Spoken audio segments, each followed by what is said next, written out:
The number of boats launched in aid of military operations is 25. And more details of that story in just a moment. First, we'd like to remind you that all our top stories, you can find them on our website, channelstv.com, and on youtube.com/channelsweb.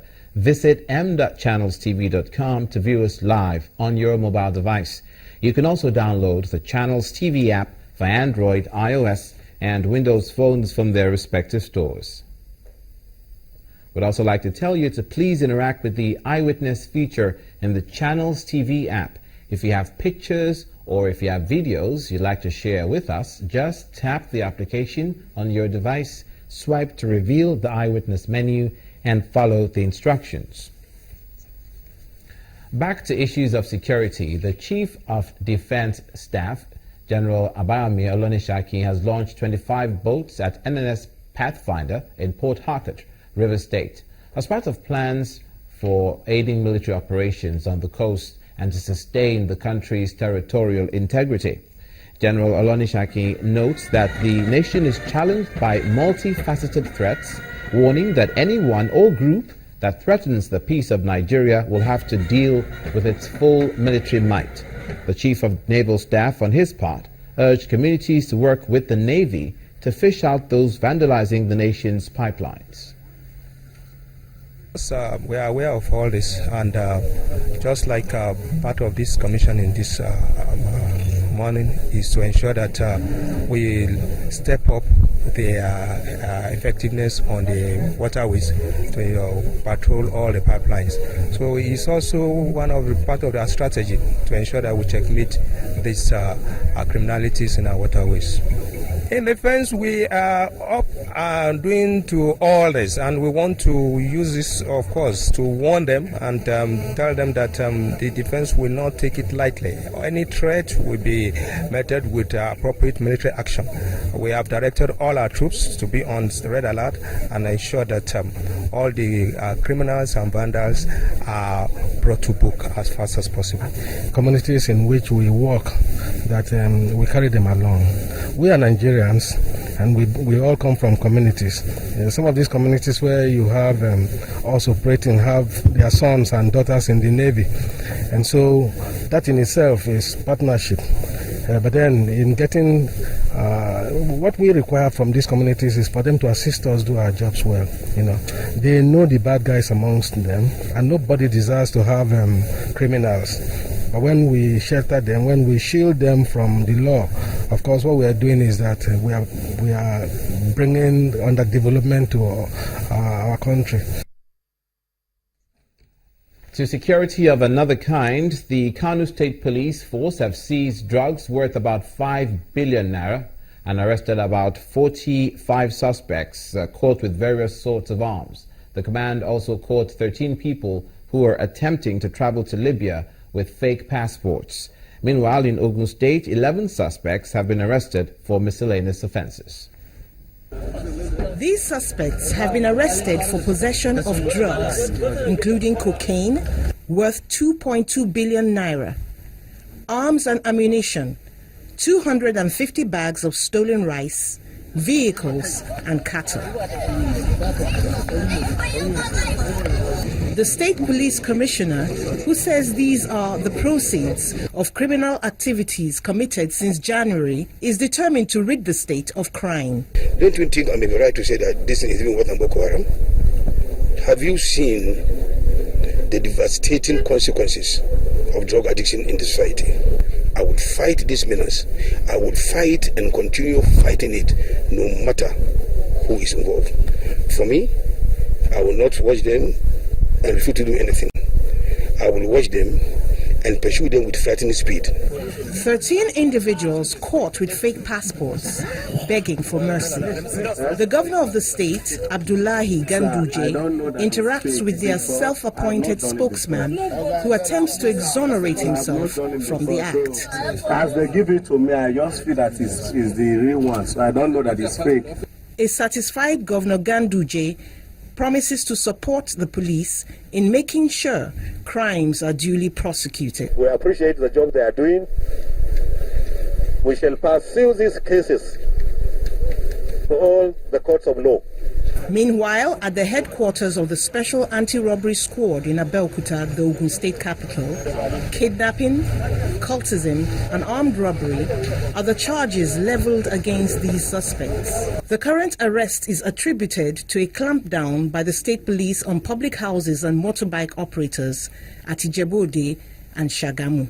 Ijebu-Ode and Shagamu remain under lock, depending on when we're able to bring back sanity within that area. This young man confesses his involvement in a kidnapping gang who have allegedly received up to 4.5 million naira in ransom fees. He just call us, say make we help us, help him. Say he won't carry one person. I say carry him. He can't call us the next day. Say won't carry him. Want to go to help him again. Say we go and collect our money. I say give us money. Give us 30,000. But one of those with his back to the cameras flatly denies. I knew nothing about the matter I'm here for today. This is I've never sponsored nor bought any illegal cargo ever since I was born.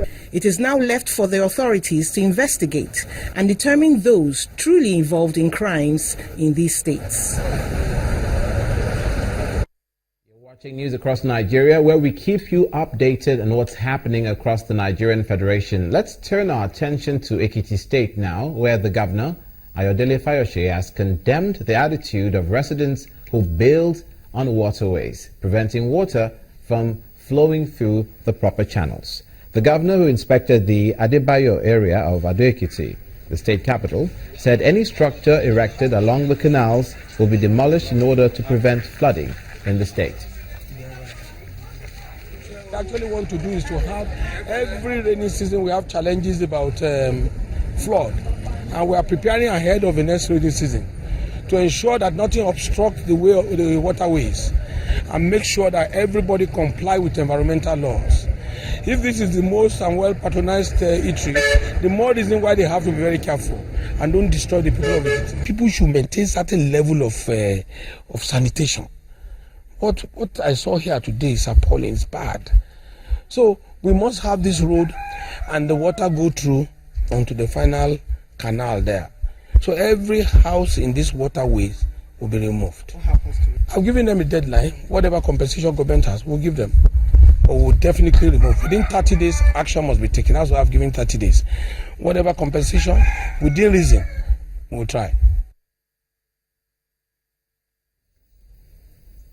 Mr. Ayo Fayose, Governor Ekiti State, he was speaking about rainfall that may cause flooding in the rainy season, and in the neighboring Osun State, the state government isn't particularly worried about floodplains, but about improving the attitude and the level of compliance of people to the to the payment of taxes in order to grow their revenue base. On a roadshow to major markets and shops in Osogbo, the state capital, the acting chairman of the State Internal Revenue Service, Dayo Oyebanji, emphasized the need for residents to pay for their business premises and taxes. He said this will also help the government to have adequate planning data that will enhance development in all parts of Osun State. You should register your business. It's not only for revenue alone, it's also for economic planning and development. The issue of multiple taxation is because adequate awareness are not being done in the past few years, because we've been silent because of free money we're getting from Abuja. But now that everybody is now aware that they have certain taxes and levies that they have to pay to government, they think it's multiple taxes. All these various levies and taxes are backed by law of the federal government of Nigeria, some of which are included in the Personal Income Tax Act. What we're trying to achieve in the state of Osun, we are looking at two focal points. One, to ensure an immediate and sustainable growth in the revenue base of the state. That's number one. To also improve the level of voluntary compliance. Also in the southwestern part of the country, fuel queues have again returned to Abeokuta, the Ogun State capital, as long queues of customers have resurfaced at the very few filling stations dispensing the commodity across the state capital. A visit to some of the fueling stations revealed that about 65% of service stations were under lock and key, with unconfirmed reports of the commodity being hoarded by some marketers. This situation affected business and vehicular movement across the state capital, Abeokuta, as workers were seen stranded at various bus stops in the metropolis. We can't get to our working place on time. A business cannot be done because of transportation problem. It is being difficult and ethic for people to move from one place to the other because the fuel is scarce and it is affecting the populace. They should make it available so that everybody can be able to move from one place to the other. They can use it for commerce and life will be better for everybody. I really want them to tell us what is behind this thing. We are suffering. If you want to increase the fuel, let them increase it. If you want to reduce it, let them reduce it. So this type of suffering is enough. You're watching news across Nigeria. Coming up, the governor of Imo State plays host to the Consular General of the USA. Stay with us.